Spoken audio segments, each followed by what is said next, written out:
What are the best and worst fantasy football matchups here in week 4 for the late games, all the way through Sunday night football and Monday night football? It's time to find out right here as another edition of Locked On Fantasy Football begins right now.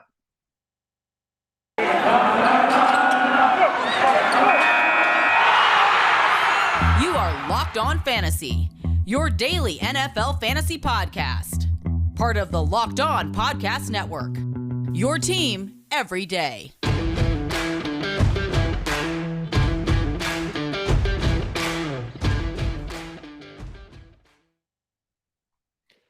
Greetings, everyone, and welcome to another edition of the Locked On Fantasy Football podcast. As usual, I'm your host, Vinnie Iyer, and when I'm not doing this, I'm running about NFL and fantasy football for sportingnews.com. What we have up there, Stardom Situm, my column every week is the decider. We also have the sleepers and bust picks here for this week. Check those out, as well as my picks straight up and against the spread you can also look at. And we do look at the games from a gambling perspective as well when we break them down. We have to break down the second half of the game, so we'll do that here on today's show. Week 4, we have some big games to talk about. We got the Packers hosting the Steelers, the Patriots hosting the Buccaneers in the much-anticipated revenge game for Tom Brady, and then closing it out with an intriguing game there, the Chargers and Raiders, two teams rising in the AFC West. So 8 games we'll talk about here. If you missed our breakdown of the 8 earlier games of the week, check that out on Matchup Wednesday. It is Matchup Thursday, so we'll move on, and a lot of good stuff to talk about on today's show, and we want to give you the full breakdown here. And we'll start in a very good spot here in the 1 p.m. Eastern time window. We have 2 more games to talk about that will be played then. Another little revenge game going on. Andy Reid, unfortunately, didn't feel well after the game last week. It was a tough loss to the Chargers. Hopefully he's good to go here because he returns to Philadelphia. This might be the last time here playing in Philadelphia, unless he's coaching for another 8 years, that he's going to have a chance to return where he started his coaching career. We know he raised that in Kansas City by winning the Super Bowl, but certainly some personal pride on the line here as the Eagles no longer coached by his former offense coordinator, Doug Peterson. We know Nick Sirianni struggled a little bit out of the gate to kind of figuring out what to do with this offense. So let's start with the Eagles. Jalen Hurts, we know the baseline is always there. He's going to get multiple touchdowns. The defense is pretty good, but I think the defense will struggle like a lot against the Chiefs and come down to earth. I know they've got some good play up front. Javon Hargrave, Fletcher Cox, that's been a pretty good combination of defensive tackle for the Eagles, but still could get run over. And then we saw that by Ezekiel Elliott and the Cowboys. Their secondaries played pretty well, but Darius Slay getting a little older. I don't think he's a guy that can keep up with Tyreek Hill anywhere on the field one-on-one. So Eagles have been playing too deep to protect against the big play. Not a surprise here with the Jonathan Gannon defense. So let's see if they can protect against the big play. It's been tough for Tyreek because teams are taking that away. And that means Travis Kelce is feasting there on the short or intermediate because that's what's available. And the run was available for the Chiefs against the Chargers last week. They took it, didn't win the game. They had too many turnovers, and their defense didn't stop much. But Clyde Edwards-Helaire had a big bounce-back game. So when you look at the Eagles here, offensively, Jalen Hurts should have to put the ball up in the air opposite to Mahomes quite a bit in this game. Miles Sanders, can he have the rebound game that we saw from Clyde Edwards-Helaire last week in a different matchup? We'll see. I think this is an opportunity. Get him going, get him the ball. We know the Eagles did not really run as much as they should have against the Cowboys last week, and it really put them in a hole. They were in a negative game script for most of the game, but it started out where they weren't interested in running here either. So a lot of weird stuff there. Miles Sanders managers have to be frustrated here. We'll see if they can make an overcorrection commitment. The matchup is good enough to get him going. Kennedy Gainwell, the rookie's had some moments here, but you got Hurts, the running quarterback. It's going to open things up in your running game. Let's get Sanders the ball. The matchup is really good. And your secondary for the Chiefs is banged up, but you also have 2 struggling young receivers there, Devonta Smith and Jalen Reagor, trying to get open here against the Chiefs. The Chiefs might also be protecting against a big play here, knowing that Reagor has speed. Smith can also stretch the field. So again, the running opportunities are going to be available. Another thing that should be available, and I think this is important for the Eagles, is the 12 personnel. Using the 2 tight ends here with Dallas Goedert looked really good last week, getting open the middle of the field. Zach Ertz scored a touchdown. So let's get the ball to Goedert and Ertz more to really help Hurts here and what he can do. And if these receivers are struggling, go there. We do have the Chiefs having a couple injury issues with Javarius Ward and Rashad Fenton. They're two corners there. So that could open up some opportunities for the Eagles in the passing game. But again, I expect some running. Hurts is going to be fine. He's a backdoor QB1 this week until he kind of settles everything down. So I'm going to avoid Smith and Rieger. I'm going to really invest in Goddard. Does Zach Ertz, you could play in deep leagues if you're really hurting at tight end, but stick with Miles Sanders. He can at least give you solid flex production, but I think he's going to be more of a strong RB2 this week in this matchup. The spread is 7 points in favor of the Chiefs, 54.5. So we're expecting a lot of points on both sides in this game, a rather high scoring affair, and I would expect it lives up to that. And the Eagles kind of keep it close by running a little bit to settle Hurts here this week. Now for the Chiefs, we know that it's, again, Tyreek Hill getting him loose has been difficult. So expect a lot of Kelsey. He's going to smash it as the top tight end as usual. Clyde Edwards-Helaire, we're going to keep playing him. The Eagles did struggle, and they allowed the Cowboys to run pretty effectively, whether it's a lot of Ezekiel Elliott or a little bit of Tony Pollard. So, yeah, they got to keep feeding CEH. They got to protect their defense, move the ball a little bit, do that, set up some play action opportunities. So I think him and Kelsey are going to be fine. I think Tyreek Hill definitely could have a bounce back game at any point because he can work the slot, get open that way. They got to scheme him open. I think that's going to happen a little bit more. So get well game for him, get well game for Sanders, I think, as teams look at what they didn't do the previous week and try to get that involved. And this is critical, I think, to get Hill going. So Hill will be fine. I'm not sure if he's going to have that smash game where he can have 2 long touchdowns. I don't think that's going to come here with the way the Eagles play defense, but I think he can have a solid high volume day playing with Kelsey here for very productive for Patrick Mahomes. Patrick Mahomes locked and loaded as a high-end QB1, as he usually is this week. The Chiefs' defense, again, if they were full strength, I would like them. The concern here for the Eagles, their offensive line really hurting. Jordan Mailata, the left tackle, is kind of very questionable to play. You have Lane Johnson, they're hurting. So this Eagles front, just a lot of injury issues they've been kind of navigating through early. So if the Chiefs can get to full strength, that's the key. Can Frank Clark return? And I might like the Chiefs defense to make a few big plays in this one, but I also think the Eagles, after the sloppy performance against the Cowboys, where Hurts threw a pick six, they'll be careful. So I would not play the Chiefs defense if I can avoid it, but if you're deep league and stuck, I think they have a chance for a big play this week. And Harrison Butker, lock him in at kicker for you. I'm not going to extend beyond Hill and Kelsey in the pass game or Edwards-Helaire in the running game, and Mahomes ties it all together here for Kansas City scoring output. Let's go to our last 1 p.m. Eastern time game. This is a massive spread in favor of the Buffalo Bills. They're 15.5-point favorites. It was actually as high as 16.5. 47 is the over-under, however, so not expecting a lot of points from the Texans at all. Let's get the Texans out of the way. Brandon Cooks, he's the only guy you're looking at. You can't look at the backfield. 2-committee approach with David Johnson and Phillip Lindsay and Mark Ingram. No, we don't want any part of that. We're not going to force Anthony Miller in the lineup against this tough Bills D. Brandon Cooks, you're going to hope for the best out of him. He gets the job done every week. It doesn't matter who the quarterback is. I just think it's going to be more another modest day for him. I don't think he gets to the 100-yard barrier here with Tre'Davious White and Teron Johnson, some of the guys they have covering for the Bills. So modest day, wide receiver 3, solid, maybe drop into flex this week, half and full. He's going to be a little bit more effective in those formats for PPR versus standard this week.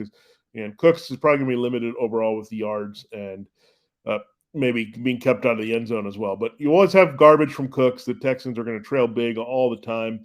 They're going to have to throw quite a bit. Cooks is a guy that can get open with his speed and quickness all over the field in any matchup, and they can use him as a cog where he's not running the traditional routes downfield. So Cooks, again, can produce no matter what. So stick with him here, even with Davis Mills, as we saw that wasn't an issue in week 3 on Thursday night. Now, with the Bills, who do you not start in this game? That's a good question.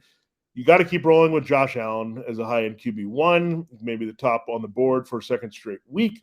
You also have Stephon Diggs. I think it's a big bounce-back game for Diggs. He's going to go off in this game. It was a lot of the other guys doing damage, but we saw what DJ Moore, the alpha, did for the Panthers in the previous game against the Texans. So this is a Stephon Diggs game. So keep that in mind. So we can't go with Emmanuel Sanders. We can't go with Cole Beasley. It's going to be Allen to Diggs, having a lot of fun here. The guy I think that is going to be involved is Dawson Knox at tight end. He's come on, if you start looking at what his role is, 2 red zone touchdowns the past couple weeks. He's getting his legs under him and being an athletic target here. His hands and routes have improved as well. So I think Dawson Knox is going to be a bigger part of what the Eagles or the Bills want to do here. And we talked about them trading for Zach Ertz. The reason that they did not trade for Zach Ertz is the fact, speaking of the Eagles, is they had Knox and they had some high kind of expectations out of him to finally break out. He's tantalized a little bit in this offense, but certainly now, as you look at the way they're using him, it's going up here. So again, I think he's going to emerge as the guy that gets the most consistent looks versus Sanders or Beasley in this offense. As Allen trusts him a little bit more. We look at Devin Singletary and Zach Moss. Moss is kind of taking that over maybe, but Singletary could be a hot hand, kind of game flow approach, who they like in a certain game. But Zach Moss is a guy that seems a little bit more playable than Singletary. But in deeper leagues, they should be playing with a lead, so both these guys could get the ball quite a bit in the second half here. Once Allen to Diggs gets some big plays, and Allen to Knox, I see that connection hooking up for another touchdown this week as well. So sneaky play. If you're running a tight end, Knox is a guy you can stash right now, at least as a tight end 2 that you can play in the proper matchups, and the Texans would qualify as such. The Bills defense smash spot as well against Davis Mills. They're playing outstanding football here overall. Taylor Heineke was frustrated last week. We saw them pitch a shutout the week before against the Dolphins. So this Bills defense is legit with Gregory Rousseau, now the rookie, revving up their pass rush. So it should be a big game all around with sacks and takeaways for that Bills D, kind of thrown back to their best days of the past on that side of the ball. Now, we do have to talk about 6 more games on the show, and we will do that. But hey, fantasy football fans, this is Vinnie Iyer with an incredible app everyone who buys gas needs to know about. It's called Get Upside. My listeners are making up to 25 cents for every gallon of gas every time they fill up. Just download the free Get Upside app in the App Store or Google Play right now. Use the promo code TOUCHDOWN and get a bonus 25 cents per gallon on your first fill up. That's up to 50 cents cash back. Don't pay full price at the pump anymore. Get your cash back using Get Upside. Just download the app for free and use the promo code TOUCHDOWN to get up to 50 cents per gallon cash back on your first tank. Some people who drive a lot are making as much as $200 to $300 a month in cash back, and there's no catch.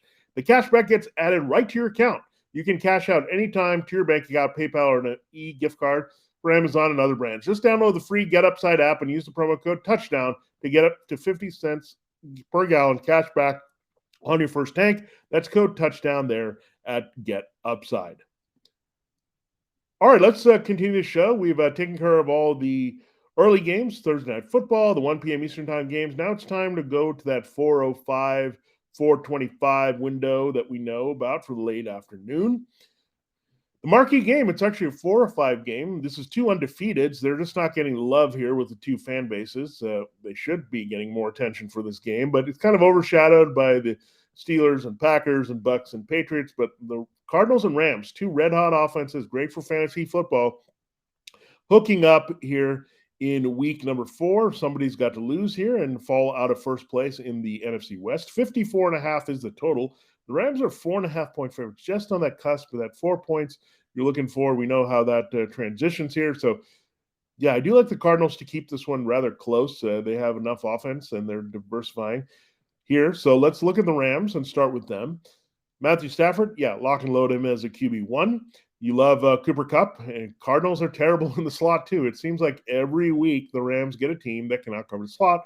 It also could be the fact that Cooper Kupp is very difficult to cover for anybody, but Cooper Kupp, that train should roll. I think you'll see Robert Woods get more involved actually this week, and I think you'll see a little bit of Tyler Higbee fade here. So I think you'll see more of Robert Woods than Higbee. That's the kind of deal we're looking at. Kupp is going to get his, and he's going to go off, but it's all about who is Matthew Stafford going to incorporate next. We know he's always looking for that deep shot there to either Van Jefferson or Deshaun Jackson. That's always going to be in play here against this Cardinals secondary. So let's hope they get a little bit more short to intermediate working here with Woods here. That would be nice. Maybe get him going in the slot to wake him up a little bit, because he can run those slot routes as well, replacing Kupp and getting Kupp on the outside. So we want Robert Woods to get going. We want him to get some attention here from Matthew Stafford. This looks like a good opportunity here. Again, the Cardinals a little bit better against the tight end than outside receivers, so Woods and Kupp, inside or outside, should be pretty good this week. Darrell Henderson, we'll see if he can return from his ribs injury. It's a tough one. He got banged up and had to miss the game. But Sonny Michel did also look very good. Why this is important, the Cardinals' run defense, pretty vulnerable. We've seen it here. They let James Robinson have a big game there. So they did do a good job against Derrick Henry in week 1, but Robinson got going for the Jaguars last week, and the previous week it was a lot of Dalvin Cook having big-time success. So there's something to be said there. We'll see Michel and Henderson. I think it's harder to trust either one should Henderson return, but should Michel be the guy? I think he's the guy that you can definitely plug and play in the flex here in this matchup where the Rams should score a lot and have some scoring opportunities and not nearly as tough a run defense the Cardinals have that the Bucs do. For the Cardinals, Kyler Murray locked and loaded as a QB1. DeAndre Hopkins, a little concerning here. He played through the ribs injury. He wasn't all that effective. Now he gets Jalen Ramsey potentially. So, yeah, you're going to play DeAndre Hopkins if he's out there. You just have to accept what he's going to give you here. He usually is a gamer and can produce even when he's banged up, but getting hurt with the ribs and not practicing and having those issues and then seeing Ramsey, that's a double dose of concern here. But he's going to get the job done. Murray will with other players. Just be prepared if Hopkins has a more limited game there that doesn't really show up too much unless they can get him off that Ramsey matchup. But Ramsey's going to follow the best player. He's not going to necessarily go after A.J. Green, who was a beneficiary last week of Hopkins being slowed down, but the Rams secondary is really tough here. So it's hard to recommend A.J. Green or Christian Kirk or Rondale Moore here, even if Ramsey is on Hopkins. You'll have some scoring. It's just hard to predict where it's going to come from. I would say they probably want to get Rondale Moore involved more than anyone else because you got to get the ball downfield to the others, or more you can get in the open field here. So Christian Kirk is more of a deep threat, and Green is more of that veteran guy who can get open but still slower here. So I think it would be a more game, if anyone, over Green and Kirk in this particular matchup. Cardinals defense, Rams defense, you're sitting them. I would also sit Chase Edmonds and James Conner. This is starting to get into an ugly split where Conner's getting the power touches and the touchdowns. Edmonds is getting the receiving work. So I just don't love this matchup. I think the Cardinals are going to have to throw quite a bit, and I think also involving Moore and Kirk also can hurt Edmonds and Conner in this type of matchup. So great time they had last week, Conner with the multiple touchdowns, but this week park the Cardinals backs if you can, if you have more viable alternatives for RB2 and flex, respectively, for those players. All right, let's go to our next game, also involving two teams from the NFC West. These are the two bottom teams right now. You have the 2-1 49ers hosting the 1-2 Seattle Seahawks. 52 is the over-under here in San Francisco. 3 points. So we're expecting a shootout back and forth affair. Both of these defenses look terrible. So let's start with Russell Wilson and the Seahawks. This one's easy. He's high-end QB1 this week. The 49ers cannot cover DK Metcalf. They don't have the size. They don't have the ability. We saw Devontae Adams go off against his 49ers secondary. They're very desperate. Here, Josh Norman is now hurt in the back end. So is Kawan Williams. So this could actually be a game where Metcalf and Lockett go off. Lockett dealing with a hip injury early in practice, but he should be fine. But this is a chance to get both of those guys going. We know there was big plays to be had as well on top of Adams there for the Packers as Marquez Valdes-Scantling was involved. So I could see this being a Metcalf-Lockett very fruitful game. We like Russell Wilson and DFS this week. We'll talk more about that on Lineup Friday. But, yeah, I think he's going to have a big game working those two wide receivers interchangeably here against his depleted 49ers secondary. Seahawks offensive line is actually playing pretty well. Chris Carson falls into solid RB2 category for me. Seahawks defense not touching. Gerald Everett is on the COVID-19 list, so he's not going to be available. So that could even mean more targets there for Metcalf and Lockett, especially with D. Eskridge also hurt with a concussion. So a lot of Metcalf and Lockett. Both, I think, could finish as wide receiver ones this week, and that's why I really like Wilson to be a very high-end QB1 and could be the top scorer on the board this week against the 49ers and one of the higher scoring games of the week. Now, on the 49ers side of things, can't start their defense with just Nick Bosa and Fred Warner trying to keep things alive with Dre Greenlaw out and a lot of their corners and Javon Kinlaw not up there up front. So the 49ers, Jimmy Garoppolo not going there. I just don't trust his usage with Trey Lance. I do like Trey Sermon a lot if he goes here as the starter. I think he'll get more of an opportunity to get going early. They need to establish the run more effectively here to set up things in their passing game. So I'll see that. We'll see if Elijah Mitchell can return from the shoulder injury. He's limited in practice early, but he was limited late last week and couldn't play. So still a ways to go before Mitchell can get in there to complement or start over Sermon. So we'll watch that. Kyle Juszczyk. I don't think you'll see that gadgetry as much this week if they feel comfortable with Sermon there in the red zone and scoring situations and catching the ball. So we'll see how that goes. But Sermon has a big opportunity should Mitchell miss another game this week. So Sermon more a flex play. The matchup is really good. The Seahawks are the worst run defense at this point in the NFL. Just got destroyed by Derrick Henry there, and Alexander Mattison took care of business in week 3. So, yeah, I like Sermon maybe to have a breakout game here if he's the man over Mitchell, who still could need some more time to return for San Francisco. George Kittle, let's watch him. He has some calf soreness there that should be fine, but we know George Kittle is always a work in progress with durability and all that. So he had a big game last week. I think he could have another big game against the Seahawks. I like Deebo Samuel and potential Brandon Ayuk this week. So, yeah, all the guys that you can get in offensive principles there that you would normally look at, do it here, except for Garoppolo, just because we know that Trey Lance wrinkles there, the running in the red zone, so that can limit some of the key scoring chances here for Garoppolo there in this game. But it should be a fun one. I do like the Seahawks to win with Wilson rebounding after they fell to 1-2, and both teams ending up 2-2 after this game. All right, let's go to our last afternoon game that we'll talk about in this segment, the late afternoon. The Ravens and Broncos. The Broncos are 1-point underdogs at home. They're 3-0, 45.5 is the over-under. The Ravens leading the AFC North technically at 2-1. So Lamar Jackson early on the injury report with a back injury. Now, here's a concern with the other part of their backfield. Looking at Tyson Williams and Latavius Murray, it's getting pretty ugly for this Ravens backfield, and the Broncos are not a very good matchup up front for them. The Ravens could be without Ronnie Stanley again and really hurting. So that's a concern. So when you look at that, I can't recommend the backs at all. I mean, it's getting piecemeal. It's not automatic with this running game anymore. They're trying to open it up in the passing game. So really go with the principles that we trust most for the Ravens.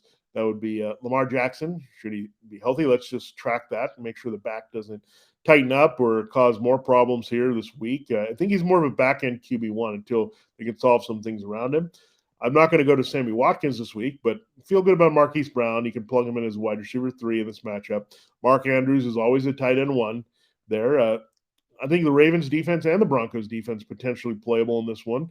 And Justin Tucker, I mean, high altitude, coming off a 66-yard game winner last week. Justin Tucker's in there. Brandon McManus, if you need some kickers, not a bad place to look. That over-under, I think, is going to go a little higher, but you're going to have a bit of a field goal fest in this one as well. The defenses are playable. I don't think you're getting a lot out of them, but you can get some decent performances with some of the issues up front for both teams. The Broncos have 2 guards hurting here, so that's something we're going to watch here with Dalton Reisner and Graham Glasgow hurting. So Ravens need to get better inside and getting after the quarterback. Maybe that'll help Calais Campbell this particular game. So there's a lot of opportunities here for both defenses to be effective, and then the kicker. So getting in the weeds there, but defense and kicker can be viable. With the Broncos, not looking at much here. Cortland Sutton is the way I'm going, and you got to maybe look at the backs having a heavy role here. The Ravens are banged up front. Broncos offensive line. Hopefully Glasgow and Reisner will be okay to help Garrett Bowles here. So, yeah, you're going to keep sticking with Gordon and Williams. They're just get the job done. More dropping them down to flex options.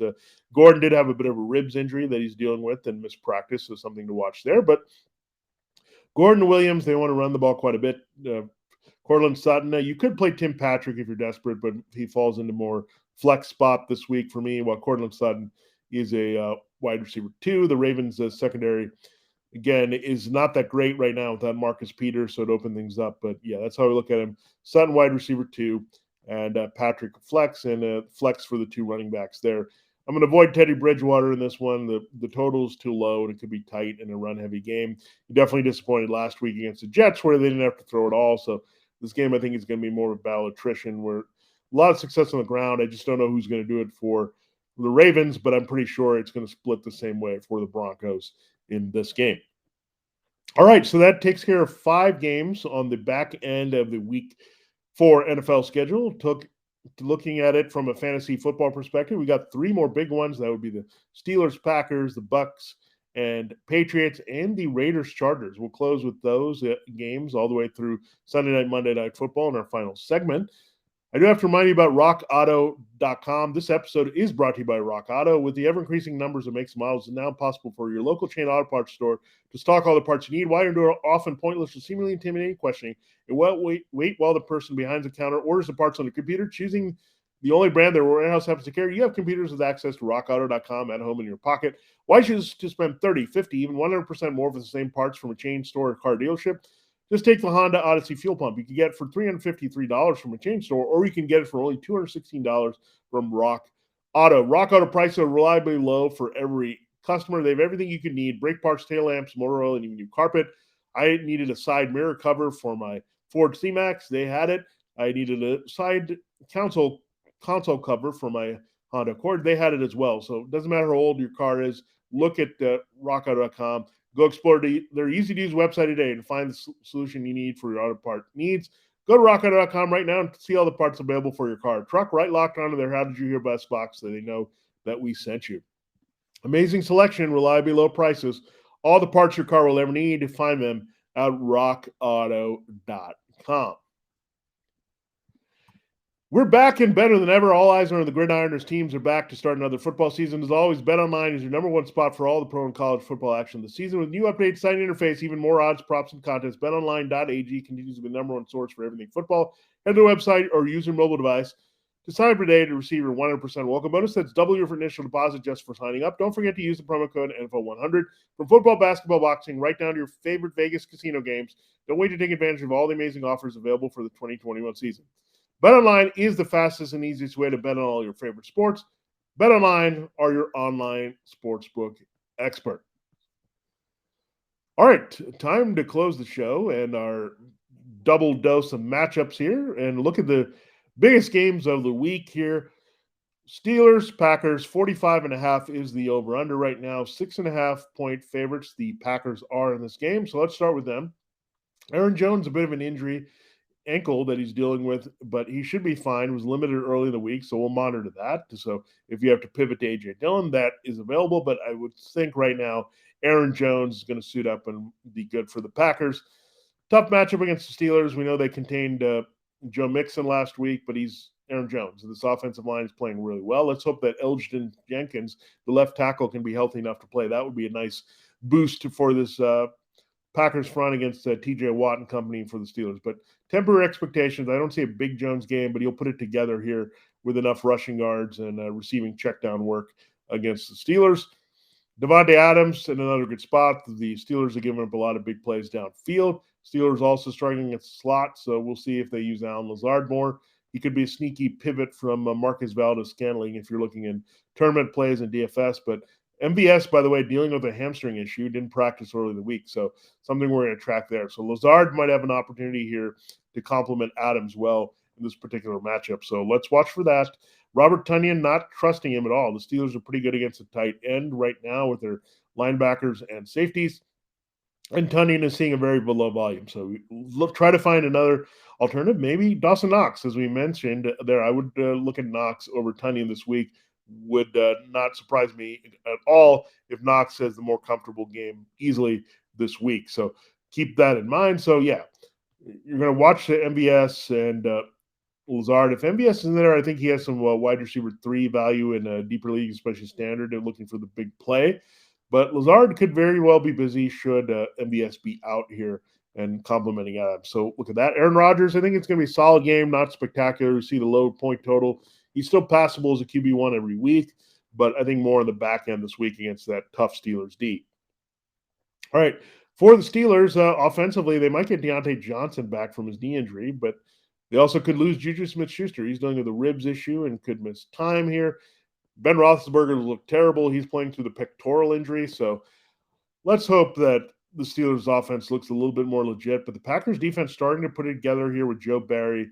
I expect a lot of running with Najee Harris, a lot of short passing with Najee Harris. So with that volume and half-point, full-point PPR, I think he goes to RB1 status here in the top 12. So we like that. Chase Claypool should one of those receivers sit out, I think it's going to be more likely Juju than Deontay this week. He has an opportunity. So Deontay, Juju, get them in your lineups or Chase, get him in your lineup over Juju if that should happen. So, yeah, so Steelers, they're going to have to throw to these guys quite a bit. It could be check down, shorter passes, but the problem is with Chase Claypool, with the buyer beware, or Deontay Johnson, is you have Jair Alexander on the other side. So the Steelers are going to have to scheme those players away, but Alexander can only take one of those guys there this week, and it could be Johnson if he returns, and that could be a break for Claypool in this game.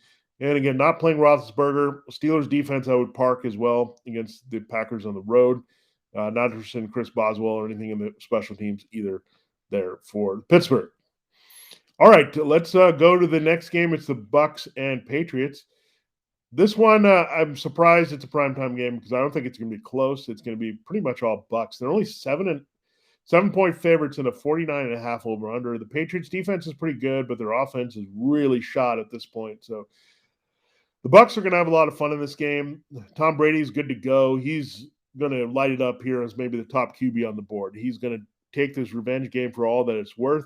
The running game is pretty shot here with Gio Bernard hurting and Leonard Fournette and Ronald Jones not being effective. So it's all about the passing. We'll see if Antonio Brown returns to the COVID-19 list. That's going to help. It's a revenge game for him.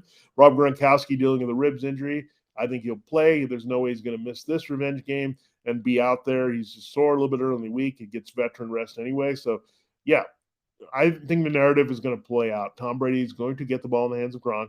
He's going to get the ball in the hands of Antonio Brown, and not just because he wants to throw it in Bill Belichick's face. It's also the fact that you have a secondary with J.C. Jackson back there.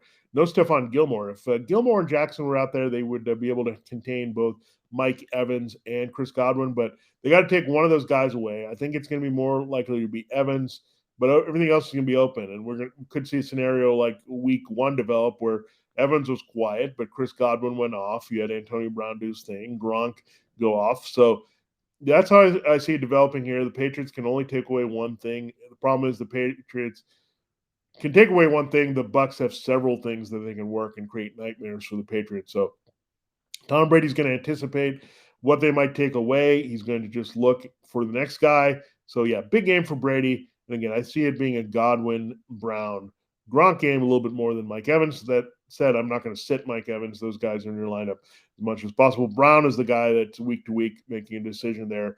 The other three are in, and I feel good about the Bucs, but avoid the Bucs backfield. I think you'd also play the Bucs defense. Jason Pierre-Paul, we'll see if he can return from his injury this week. That would help the pass rush. And we know for the Steelers or the Patriots, they have a little bit of offensive line concerns at the tackles. Isaiah Wynn and Trent Brown are both a little banged up here. So it would be huge if they can get JPP on the field with Shaq Barrett to go after this team, get some sacks.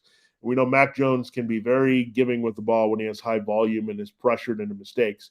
That's going to happen because we know the Patriots are not going to run the ball effectively. So sit Damian Harris if you can. I would this week. He could get some catches there to help with James White out with the hip injury, but that's how you're going to have to put it together. And thinking half and full, you could extract some flex value from Harris, but in standard leagues, do not like it at all with the Bucs run defense on the other side. The Patriots are going to try to run. That's going to be the deal. So I really like Jacoby Myers at wide receiver. I think you can look at maybe Nelson Aguilar or Kendrick Bourne if you're really desperate, but Myers is the guy in the slot. The Bucs are really struggling. Jamel Dean could also miss time here with Sean Murphy Bunting already out for the Buccaneers. So you look at the inside of the field, Myers, there's some trust there. And I could see the tight ends also getting going, more so Hunter Henry than Jonnu Smith. Bucs in the middle of the field, most vulnerable at this point, but you still have Carlton Davis and some guys on the outside. We'll see if we'll see much of Richard Sherman here, his debut, if at all, learning this new defense. But, yeah, it's going to be really tough for the Patriots to do anything in this one. So if I'm going somewhere, it's Myers. I'm trying to avoid the backfield if I can, not touching Mac Jones, not touching the defense. Nothing there, but I think it's going to be all Bucs. Every Buck is key. One guy's going to be quieted down, and my bet it's going to be Evans this week in this matchup. All right, let's close looking at the Raiders and Chargers. This is a 52.5 point over-under. 3-point favorites the Chargers are. I do like the Chargers a lot in this game, so roll out your principles. Justin Herbert's on fire. He can finish in the top 5 again at QB against his Raiders defense. You also have Austin Eckler doing his thing here. Keenan Allen, Mike Williams, roll them all out. The one guy I would avoid is Jared Cook. It's a revenge game for Jared Cook. Don't forget about that this week, but they're not going to have to go to him. It's Justin Herbert is a guy that looks to his wide receivers and Eckler, not as much as Cook. We've seen that again here after Henry had limited results in the Chargers uniform last year. So that's what we're seeing. So Keenan Allen, wide receiver 1. I think Mike Williams, again, a wide receiver 1. You look at Eckler right there, borderline RB1 this week. Herbert's a QB1. Chargers defense, primetime emotional bump, can make some plays here. The Raiders are overdue for a mistake-prone game here, especially from Derek Carr. So not feeling Derek Carr, not feeling any of his wide receivers this week. The Chargers secondary is pretty good overall. They have Asante Samuel Jr. making plays. So really going with Darren Waller this week. Whoever runs the ball for the Raiders, I'm going with him, whether it's Peyton Barber or Josh Jacobs, should he return. I think I'm leaning towards Barber right now. Jacobs still may have a little bit of a long way to go before getting on the field. So looks like a Barber-Waller combination here. Again, Carr is going to crash down to earth at some point. It's going to be pretty bad, and I think it definitely could happen here against this Chargers defense on the road at night. I mean, the Raiders have been very fortunate. They won a wild shootout with the Ravens, and they won a overtime game again against the Dolphins last week. The Steelers they beat, but the Steelers we know are not very good at this point. So Chargers are legitimately the best team they've faced in the toughest situation, and you'll see them kind of crack here in the passing game more so than in the running game. You want to attack the Chargers on the ground. We saw that with the Cowboys. We saw that with the Chiefs. The Raiders are going to do that. So that's why it's important to play Barber. If he's the guy, he's definitely ahead of Drake. So it's really about Josh Jacobs playing or not in this game for the Raiders. There you have it. There's a look at all now 16 games on the Week 4 slate. We took half the games on Matchup Wednesday, the back half today on Matchup Thursday. Tomorrow we'll finish the week with Lineup Friday, put all our information into the DFS blender and spit out the core players there that we want to target in lineups all across points, price points here for DraftKings and FanDuel. So we'll get into that. We'll also give you the injury updates you need to know and have a reaction here as needed to the Jaguars-Bengals game on Thursday Night Football. Betting on the NFL doesn't have to be a guessing game. If you listen to the new Locked On Bets podcast hosted by your boy Q and handicapping expert Lee Sterling, your daily picks, blowout specials, wrong team favorite picks, and Lee Sterling's Lock today. Follow Locked On Bets podcast brought to you by BetOnline.ag, wherever you get your podcasts. That wraps up this edition of Locked On Fantasy Football. Thanks so much for listening. This has been Vinnie Iyer. Have a great day. Good luck if you've got any Jaguars and Bengals going, and we'll see you on the flip for DFS Talk injury updates tomorrow.